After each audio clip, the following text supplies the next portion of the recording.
प्रणाम गुरु जी। स्वागत है। आज के फेसबुक लाइव कार्यक्रम में आप सभी श्रोताओं का हार्दिक स्वागत करता हूं। गुरु जी, आज का प्रश्न मैंने ही पूछा है। गुरु जी, वर्तमान विश्व में लगभग 7,000 भाषाएं प्रचलित हैं। विश्व में इतनी भाषाएं होने का क्या औचित्य है और क्या इतने प्रकार की भाषाएं मानव समाज के लिए अपनी उपयोगिता सिद्ध कर पा रही है? क्या भाषा में कोई वैज्ञानिकता का आधार संभव है? यदि हाँ, तो इतने प्रकार की भाषाएं विश्व में क्यों चल रही है? कृपया आपने संस्कृत भाषा का व्याकरण बहुत ही शुद्ध और सरल बनाया है, उसका भी महत्व बताइए। धन्यवाद।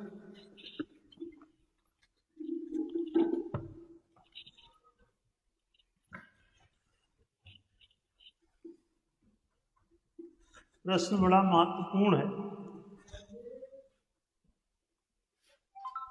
भाषा से संबंधित है।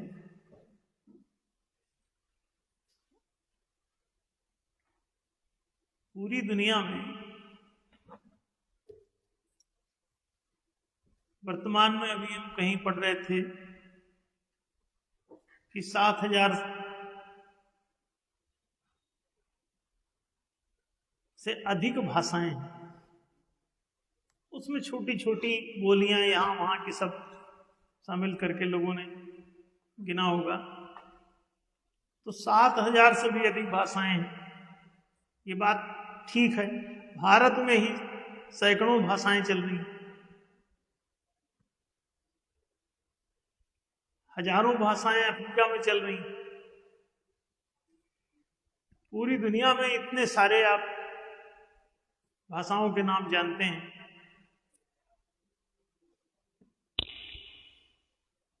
हिंदी, अंग्रेजी, उर्दू, मराठी, गुजराती, पंजाबी, तमिल, तेलुगु, कन्नड़, मैथिली, प्रतापगढ़ी, अवधी, बंगेली, बघेली, बुंदेली, कितने ही नाम हैं। असमी, बंगाली, उड़िया, मलयाली, तेलुगु। अब भारत में ही गिनना चालू करें तो पूरा भंडार है।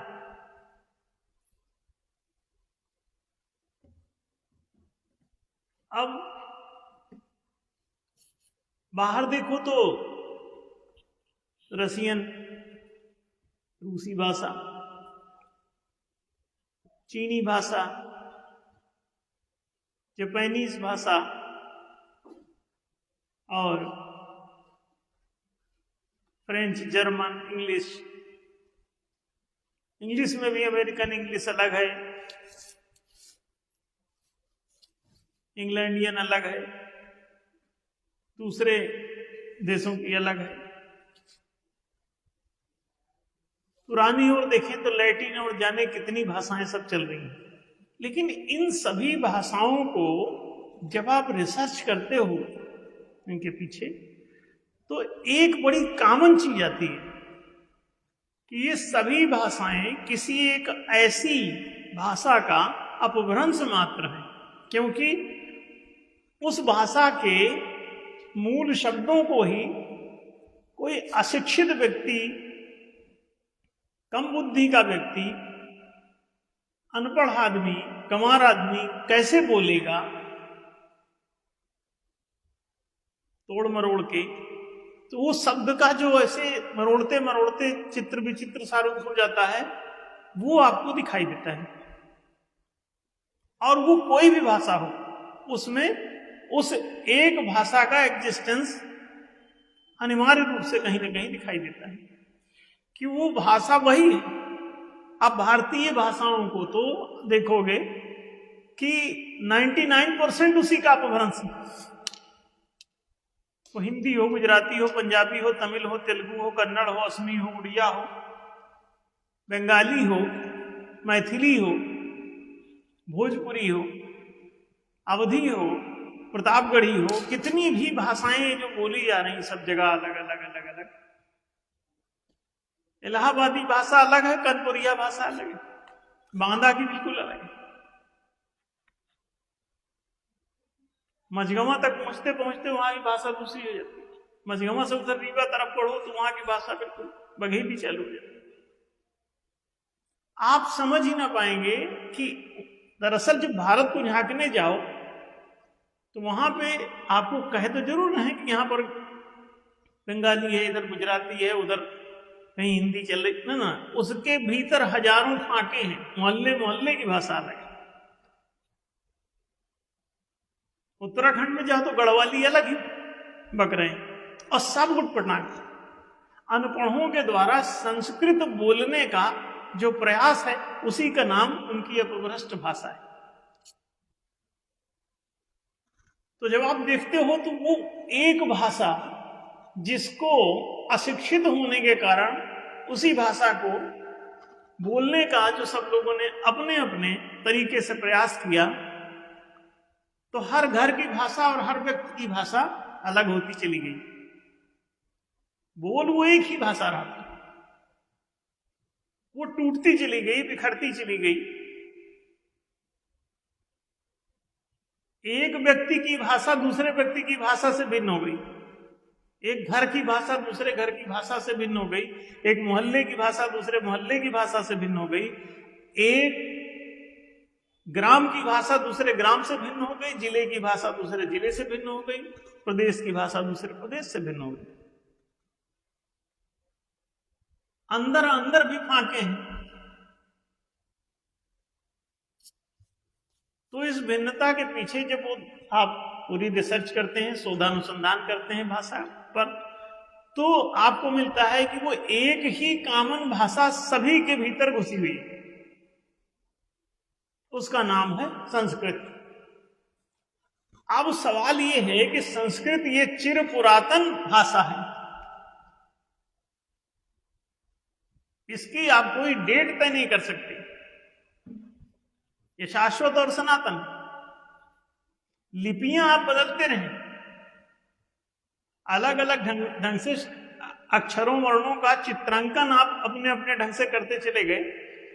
जब उन चित्रांकनों को पढ़ने बैठते हो और उनका अर्थ समझ में आता है तो आपको पता चलता है कि ये तो लोग संस्कृत ही है। तो जहां कहीं जाओगे आपको मिलेगी यही, बस ये है कि उसकी लिपि बदली हुई सी रहती है। तो आपको लगेगा कि रोमन कुछ और है, आपको लगेगा कि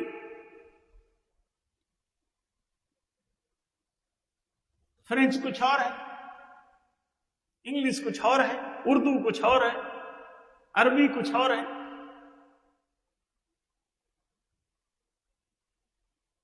नहीं, सब की सब एक ही भाषा। केवल शिक्षा समाप्त की जाती है और सबकी भाषा बर्बाद हो जाती है। राज्य आपको जब डिवाइड एंड रूल करता है तो सबसे पहले आपकी भाषा को समाप्त करता है, ऐसी कॉमन भाषा को समाप्त करता है जो एक व्यक्ति बोले और दूसरा भी समझता हो। एक वर्ग बोले दूसरा वर्ग भी समझ जाए, एक गांव बोले दूसरा गांव भी समझ जाए, एक देश बोले दूसरा देश भी समझ जाए, एक प्रदेश बोले दूसरा प्रदेश समझ जाए। ऐसी कोई नौबत को वो जो राज्याकांक्षी होता है, जो निष्कंटक राज्य अपना पीढ़ी दर पीढ़ी चाहता है, बनाए रखना चाहता है जीवन भर आजीवन, वो फिर उसकी पीढ़ी दर पीढ़ी, उसकी हेरिडिटी, उसकी संतानें पीढ़ी दर पीढ़ी बैठती चली जाएं और उनके हाथ में सत्ता पूरा कायम रहे। क्योंकि सत्ता में पैसा और ताकत दोनों, तो उसे हथियाए रखने के लिए हर व्यक्ति चाहता है, क्योंकि उससे उसको सुख सुरक्षा सम्मान तीनों मिलने वाला है। तीन ही आपकी चाहत है। आप सुरक्षा चाहते हैं, आप सम्मान चाहते हैं, आप सुख चाहते हैं। आपके तन को सुरक्षा चाहिए, तन को मरने का भय, इसलिए वो सुरक्षा चाहता है। मन को मूल्य चाहिए, मान चाहिए। जहां जहां मन विकसित है वहां वहां मान की आकांक्षा है। जहां जहां मूर्ख बसते हैं, मानसिक विकास नहीं है, वहां मान सम्मान की कोई चिंता नहीं, केवल सुरक्षा की चिंता है। तन को सुरक्षा चाहिए, मन को सम्मान चाहिए, प्राण को सुख चाहिए। इन तीनों की जरूरत है आपको। मनुष्य है तो किसी न किसी मात्रा में ये तीन में से कुछ ना कुछ, कोई कम कोई ज्यादा मात्रा में काम कर रहे हैं, तो उसी अनुपात में उनको ये जरूरतें, इच्छाएं, उतना सुरक्षा चाहिए, उतना सम्मान चाहिए, उतना सुख चाहिए, और इसके लिए सारे रिसोर्स चाहिए, संसाधन चाहिए, ताकि तुमको वो सुरक्षा दे सके, सम्मान दे सके और सुख दे सके। आर्थिक संसाधनों से ये सब होना है, सबको पता है। तो आर्थिक संसाधन उसी के पास रहेंगे जिसके हाथ में सत्ता है। जहां शक्ति है वहां संसाधन है। कमजोर अपना संसाधन बचा नहीं पाता, वो लुट जाता है, पिट जाता है, उसका सब कुछ खो जाता है। जो शक्तिमान है वो सब कैप्चर करता चला जाता है, बटोरता चला जाता है। तो जितना चालाक है, धूर्त है, उतना ठग सकता है दुनिया को, उतना दुनिया पर अपनी प्रभुसत्ता स्थापित कर सकता है, उतना दुनिया को गुलामी दे सकता है, और गुलामी ना मानने पर उतनी मौत दे सकता है। ये शक्ति से होगा। तो हर उस व्यक्ति को जिसको सुरक्षा चाहिए, सम्मान चाहिए, सुख चाहिए, उसको आर्थिक संसाधनों की आवश्यकता होती है। और आर्थिक संसाधन जिसकी लाठी उसकी भैंस पे होते हैं। तो लाठी में जिसके मजबूती है उसके हाथ सत्ता है। भारत अच्छा खासा चल रहा था, साकेयानी बौद्ध लोग आए, उन्होंने हमला कर दिया, पूरे भारत को लूट लिया, इसके हर आर्थिक संसाधन को लूटा, इसके कृषि संसाधन, वन संसाधन को लूट लिया, कृषि संसाधन को लूट लिया, वाणिज्यिक संसाधन को लूट लिया, राजकीय संसाधन को लूट लिया, और मठ मंदिर भी लूट लिया। फिर हुंग आए, जिनको आप जैन मानते हो, उन्होंने इसको पूरा कब्जा किया, इसके हर रिसोर्स को उन्होंने कब्जा है। पूरा इतिहास रक्त रंजित इन दोनों कौमों से, शकों और हुनों से। अब वो दांत वात घिसवा के अब बौद्ध और जैन बने बैठे।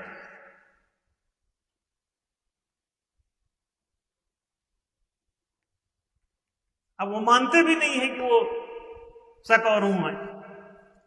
बोलोगे तो और गुस्सा करेंगे।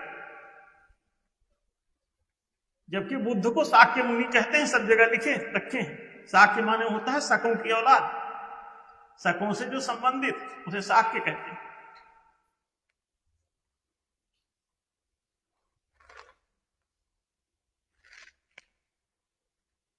अब आप देखिए, उसके लिए ये इतिहास अपना अलग अलग लिखवा ले, नामकरण बदल लेते हैं। जैसे वहां अंग्रेज और मुसलमान, वो दोनों ने आपको लूटा, गुलाम बनाया, भरपूर आपकी धुनाई की, लुटाई की। अब चूंकि ये बदनाम हो चुकी दोनों कौमें हैं, तो उन्होंने कहा नहीं, लुटेरे तो मुगल और अंग्रेज थे, अब वो मुगल और अंग्रेज हो गए हैं, जो जैसे ये शक और हुन बौद्ध और जैन में कन्वर्ट हो गए।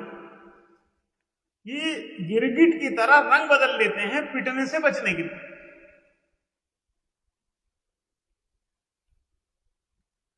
फिर वो अपनी अपनी भाषा बना लेंगे, अपना अपना सिस्टम तैयार करेंगे। जो जो आया वो सब ने अपनी अपनी भाषा यहां थोपने की कोशिश की।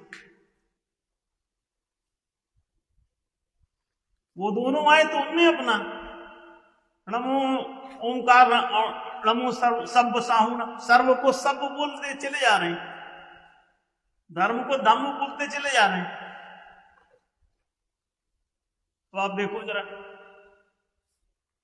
वो अपनी भाषा आपके ऊपर थोपने लगे। अब भाषा कौन सी? उनकी तो मंगोलियंस की कोई भाषा थी नहीं। पृथ्वी पर आए तो इन्हीं पहली बार उन्होंने भाषा सुनी, नहीं तो वो जंगली बहसीपन में जीते थे। जंगलियों की आज भी कोई भाषा है? मंगोलियंस पूरे जंगोलियन थे। इतने भीषण तामसिक, इतने भीषण मांसाहारी, इतने भीषण क्रूर, सबके सब एब्स्टीन के बाप। मंगोलिया माने एब्स्टीन द्वीप था। पूरी दुनिया को लूटा है मंगोलिया। चीन की दीवार मंगोलियों से डर के मारे बनाई गई। इतिहास में लिखे लोग, कई हजार किलोमीटर लंबी, 6000 किलोमीटर से भी अधिक मानी जाती है। और उसकी रचना इतनी विचित्र है कि उसे बनाना बड़ा कठिन है। अब हजारों मील लंबी दीवार बना देना, और वो भी भारी मोटी दीवार, ऊंची ऊंची पहाड़ी आई, पहाड़ी के ऊपर से भी चलती चले, कितनी तकलीफ में रहे होंगे, कितना डर मंगोलियन से। जीवन जीना दुश्वार, तो बढ़ता चला जाएगा। छोटा छोटा जो खूंखार कोई कबीला बन जाता है, वो चौतरफा हमले करता है। जहां भी कोई मोहम्मद जैसा खूंखार पैदा हो गया तो वो ना मानने वाले को सबको काफिर घोषित कर देता है और सबको मार डालने के लिए आमादा रहता है। चंगेज भी यही कर रहा था उधर, इस्लाम भी वही कर रहा है। शकों का चंद्रगुप्त मौर्य भी वही कर रहा था, शकों का सम्राट अशोक भी वही कर रहा है। पूरे भारत पर हमले किए। अपनी लुटेरी वृत्ति थोड़ी ना कोई छोड़ देता है। चाणक्य के समझाने से थोड़ी ना उसकी मूल वृत्ति चली जाएगी। सिंह को समझा बुझा के दांत आंत पालिश करके उसको बैठा दो कि अब तुम सभ्य हो गए, शाकाहारी हो गए। थोड़ी देर बाद देखोगे तो 2-4 गायों को, 2-4 हिरणों को वहीं फाड़ के रखा हुआ। तुम सोच रहे हो वो दंतमंजन करके बैठा साफ सुथरा शाकाहारी, ना ना, मूल वृत्ति हटाए नहीं हटती। तो मौलिक वृत्ति सदियों गुजर जाता है। सांस्कृतिक परिवेश बदल करके अच्छी संस्कृति को जीते जीते तब जाके अच्छे संस्कार बनते हैं, गुण बनते हैं, स्वभाव निखरता है, प्रकृति का निर्माण होता है। संस्कृति से ही प्रकृति का होता है। और इस संस्कृति का मूल भाषा है। भाषा जितनी पवित्र होगी उतनी आपकी संस्कृति उन्नत हो जाएगी, क्योंकि भाषा से शिक्षा का संबंध है, शिक्षा से ज्ञान का संबंध है, और ज्ञान से आपके भीतर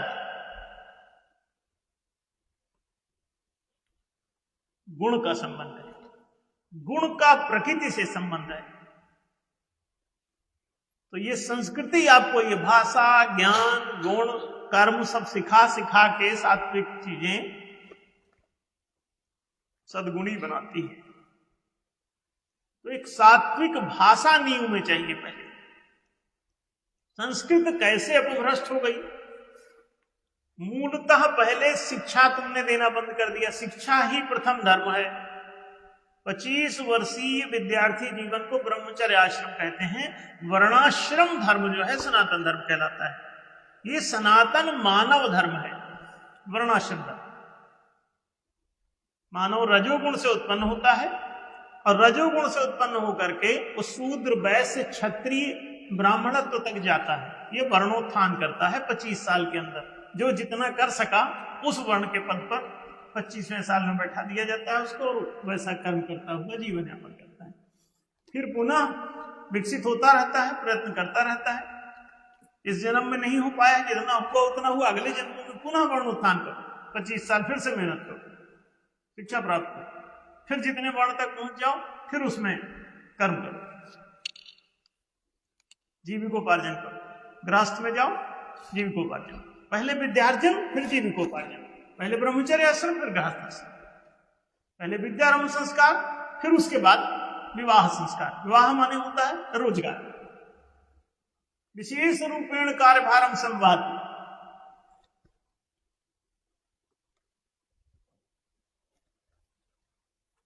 तो जितना आपको शिक्षा मिली, ज्ञान मिला, गुण मिला, उस तरह का कर्म आप करें, इसी को वर्ण व्यवस्था कहते हैं। देखें, चातुर्वर्ण्य सिस्टम गुण कर्म विभाग से गुणानुसार कर्मों का विभाजन करो, जो विज्ञान गुण कौशल और अर्जित हुआ है उस पात्रता के अनुसार कर्म पद संपदा पर नियुक्ति दे दो, गृहस्थ आश्रम में ले जाओ। तो आपका 25 वर्षीय विद्यार्थी जीवन जैसे ही समाप्त किया जाता है तो आप शिक्षा से वंचित हो जाते हैं, शिक्षा विहीन हो जाते हैं, आप खुद ही शिक्षा लेना बंद कर देते हैं। धीरे धीरे आपको इतनी समझ आ जाती है कि आपको शिक्षा की जरूरत ही नहीं। अभी आप गांव-गांव में जाइए, एडमिशन कराने जाओ तो कहते हैं बच्चे को हमारे शिक्षा हम तभी दिलवाएंगे जब हमको तुम दाल दोगे। गांव वाले बोल रहे, शिक्षा देने के बदले में दाल उनको दो तुम। शिक्षा अगर देनी है तो तुम उनको दाल दो पहले। ऐसा नहीं कि शिक्षा देंगे तो वो आपको कुछ देंगे, ना ना ना, वो शिक्षा भी लेंगे, दाल भी लेंगे आप इसे, और नहीं दोगे तो बच्चे को अनपढ़ रखें। गांव में ये हाल है। और आप कहते हैं कि शिक्षा नहीं दी जा रही। नहीं नहीं, आप लोग जब पिछड़ जाते हो तो पशुवत हो जाते हो, बंदर को पकड़ के कुछ सिखाना चाहो तो तुमको दांत काट देगा।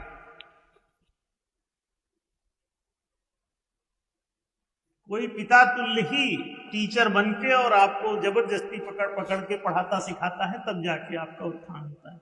ये पिता तुल्य जो पद था, इसी का नाम ब्राह्मण था। जब वहां पिता तुल्य की जगह आप दूसरी पोस्टिंग कर दोगे, कब्जा कर लोगे जबरदस्ती बैठ के उच्च वर्ण के पद पर, मंत्री बन जाओगे, हाँ, तो तुम्हारे मंत्रणा से कितना बुरा हाल होने वाला है। तो भुगतो। धर्म एव हतो हंति धर्मो रक्षति रक्षिता।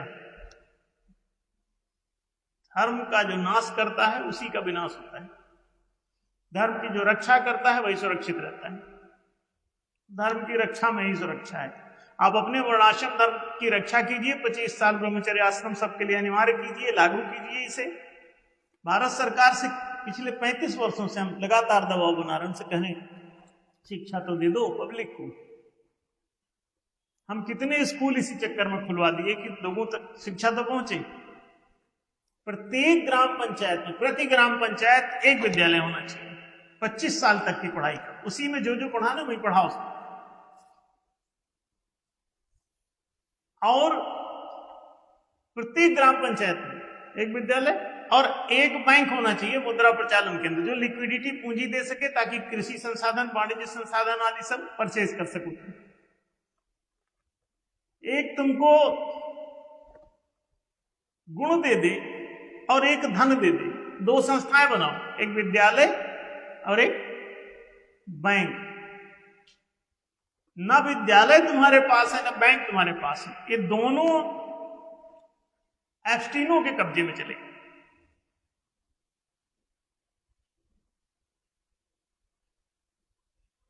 कुछ गुंडे बदमाश इस पे कब्जा कर लिए, बैंकों पर भी गुंडों का कब्जा है, स्कूलों पर भी गुंडों का कब्जा है। ना स्कूल निःशुल्क चल पा रहे हैं, ना ही बैंक निःशुल्क चल पा रहे हैं। वहां मोटी मोटी फीस लगी है क्योंकि सरकार टीचरों का वेतन नहीं दे रही। फीस ना लगाएं तो प्राइवेट भी जो चला रहे हैं वो बंद हो जाए विद्यालय। निःशुल्क विद्यालय तभी चलेगा जब राजकोष से 25% शिक्षा का बजट आए, तब सिर्फ 10% शिक्षा पर, 10% प्रशिक्षण पर, 5% परीक्षण पर, फिर 25% का बजट बना दो, बैंक में डाल दो, तो सबको जो है उससे कैपिटल मिल जाएगी। सब अपना अपना आर्थिक संसाधन खरीद लो, बैठो, और जो खरीदते हो उसी का कागज लगा दो, तो कैसे डूबेगा? और चुकाने की भी जरूरत नहीं। जब खाली हो जाए तो फिर उसको सरेंडर कर देना, वो किसी और को दे देगा। वो नहीं करना है खेती तो उसको दे दो, दुकान नहीं चलाना उसको जाओ सरेंडर करो बैंक। बैंक कोई आएगा रोजगार के लिए तो उसको दे देगा कि हाँ ये रो, ये जमीन है, ये दुकान है, ये होटल है, ले जाओ तुम्हारा। इसमें तकलीफ क्या है?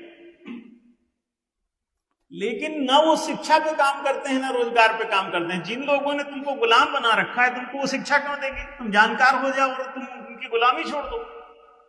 तुम जानकार हो जाओ और उनको वोट देना बंद कर दो। तुम जानकार हो जाओ और उनकी सत्ता चली जाए हाथ से। वो जन्म दर जन्म वो हथियार रखना चाहते हैं, पीढ़ी दर पीढ़ी।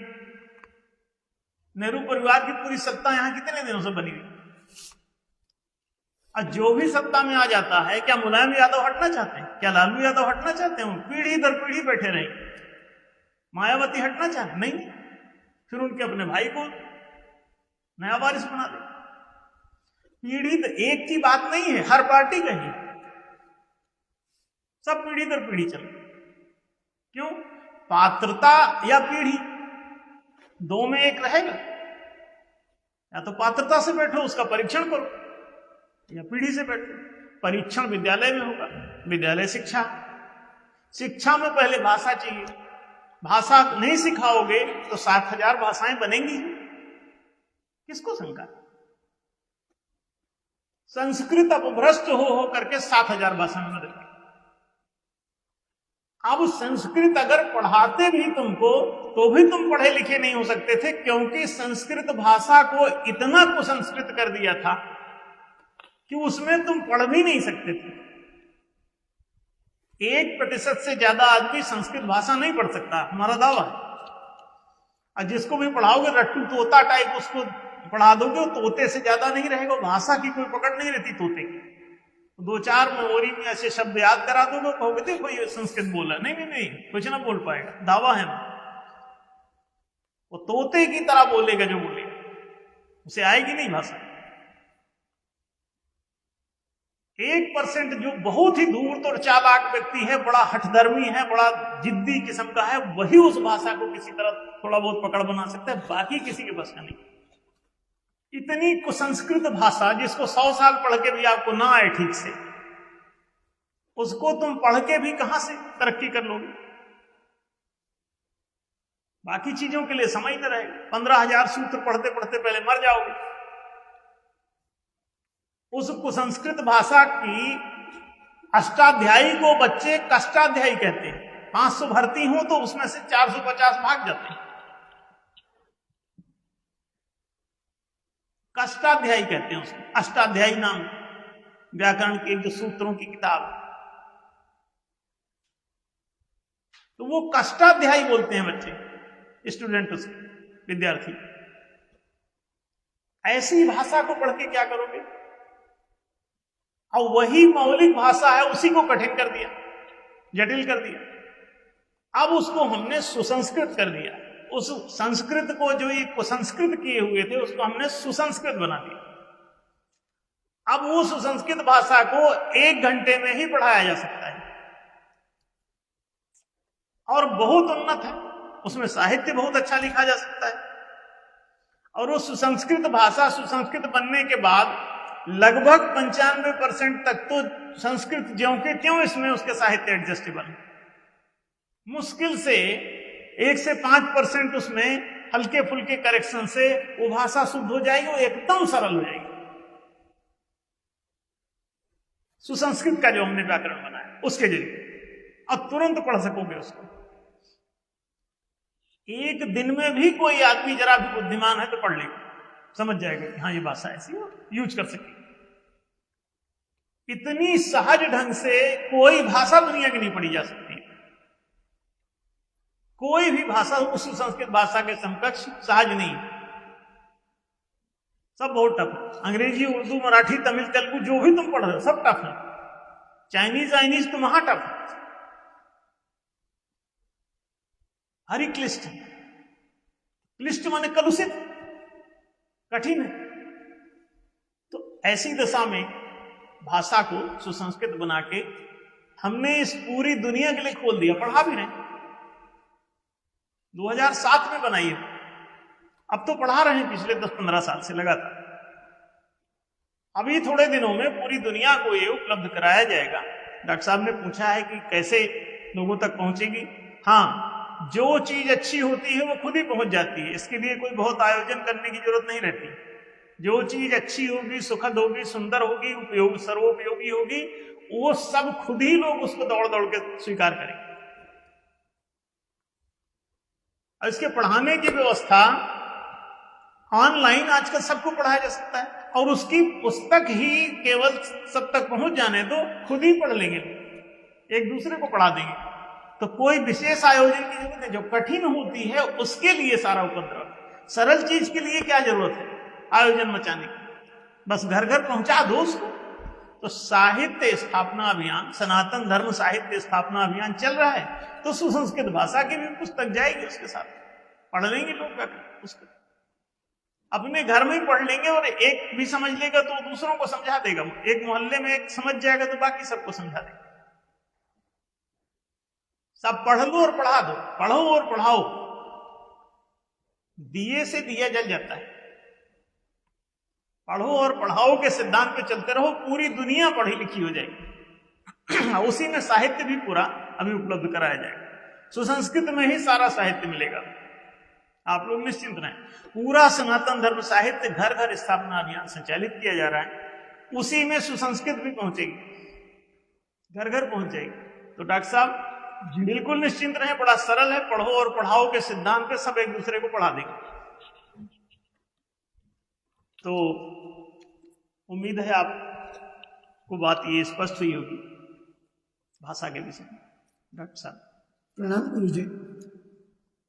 आपने बहुत ही सरल और स्पष्ट भाषा में सुसंस्कृत व्याकरण की रचना की और पूरे विश्व के लिए शिक्षा का मार्ग खोल दिया, ज्ञान प्राप्ति का मार्ग खोल दिया, गुण प्राप्ति का मार्ग खोल दिया और अपने व्यक्तित्व विकास का मार्ग खोल दिया।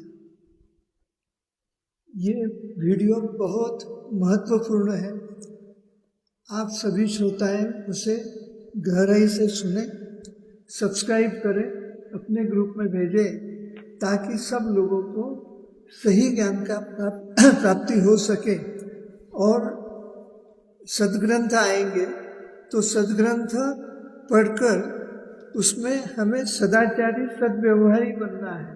तो जैसे जैसे हमारा आचरण सुधरेगा, उस ढंग से सनातन धर्म की स्थापना भी होगी और पूरे विश्व की सभी समस्याएं निश्चित ही सुलझा जाएगी। पूरा विश्व आपके इस बहुमूल्य कार्यक्रम के लिए ऋणी है। धन्यवाद गुरु।